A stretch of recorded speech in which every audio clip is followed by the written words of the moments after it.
Hello दोस्तों, आपका स्वागत है आज की हमारी इस नई कहानी में। दोस्तों, मुझे 5 लड़कों ने मिलकर किडनैप कर लिया और उसके बाद उन्होंने मेरे साथ वह सब भी किया जो मैं कभी सोच भी नहीं सकती थी कि मंदिर जाने में भी ऐसा हो सकता है। दोस्तों, हमारे YouTube channel VS Hindi story में आपका स्वागत है। चलिए दोस्तों, अब आपको कहानी से रूबरू करवाते हैं। दोस्तों, मेरा नाम द्रौपदी है, मेरी उम्र 28 साल है।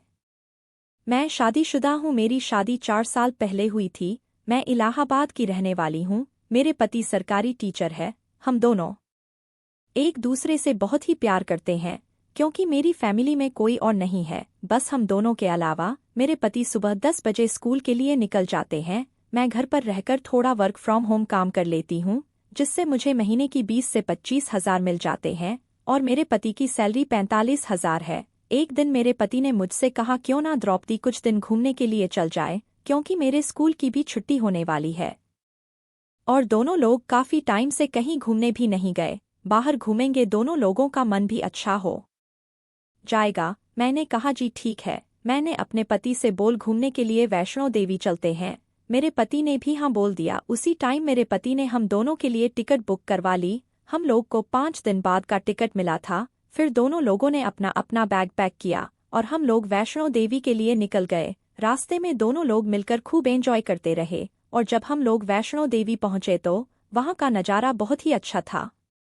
जैसे कि वहां पर बहुत भीड़ रहती है। भीड़ के चक्कर में पता नहीं कैसे मेरा और मेरे पति का हाथ छूट गया। मैं अपने पति को आवाज लगती रही पर मुझे कहीं दिखाई नहीं दिए। तभी मेरे पीछे पीछे कुछ लोग आ रहे थे। उन्होंने देखा कि मैं अकेली हूँ। वह लोग मिलकर आपस में कुछ बातें करने लगे। जैसी ही मैंने उनको मेरे पास आती हुए देखा, मैं थोड़ा डर गई। मैंने सोचा पता नहीं कौन लोग हैं, यह मैं सोच ही रही थी। तभी एक लड़का मेरे पास आया और बोला कि मैं आपकी कोई हेल्प कर सकता हूँ। आपको देखकर ऐसा लग रहा है जैसे कोई आपके साथ हो, पर वह काफी देर होने की वजह से बिछड़ गया हो। अगर आपको कोई एतराज ना हो तो उनको ढूंढने में मैं आपकी मदद कर सकता हूँ। मैंने सोचा यह कितना भला लड़का है जो खुद चलकर मेरी मदद कर रहा है। मैंने सोचा मैं ऐसे ही कुछ भी मन में सोच लेती हूँ।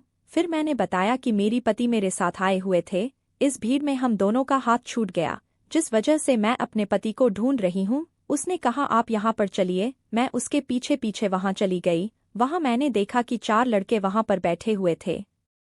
एक लड़के ने पीछे से आकर कपड़े से मेरा मुंह बंद कर दिया और मुझे एक कमरे में ले गए। कमरे में ले जाकर उन्होंने मेरे साथ बहुत गंदा सलूक किया, जिसे देखकर मैं हैरान रह गई कि मंदिर में भी ऐसा करने के लिए यहाँ पर आ जाते हैं।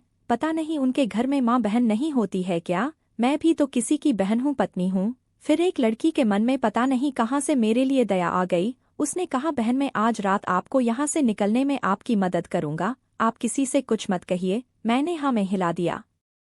फिर उस रात को लड़के ने बाहर निकलने में मेरी मदद की और साथ में मेरे पति से भी मिलवा दिया। और उसने मेरे पति से यह भी बोला कि आप मेरी मुन बोली बहन को अपने से दूर मत करिए, क्योंकि यहाँ पर कुछ लोग ऐसे हवन भी हैं जो किसी की माँ बहन या पत्नी को अपने हवस का शिकार बनाने के लिए बैठे हुए हैं।